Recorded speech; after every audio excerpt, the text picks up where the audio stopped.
Now if you can see a small bubble in the paint there,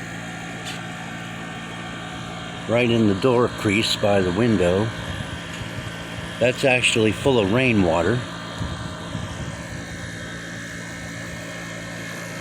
If I mess with it,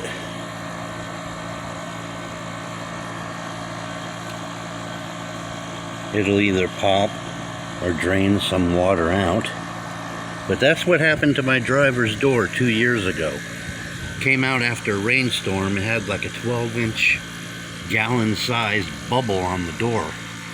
Popped it and a big old piece of paint flew off and landed in the grass. I did a jury rig repair on there, being that I'm really not qualified to do any kind of body work. On my driver's door, you can probably see the patch on there. I did that myself. Most impressive. But I can live with it. It's just cosmetic.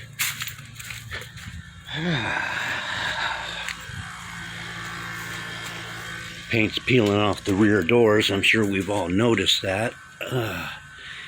I know I'm going to have to, in time, just peel that shit off the doors and drape a big piece of plastic over it, tape over the windows, license plate and stuff, and probably spray it down.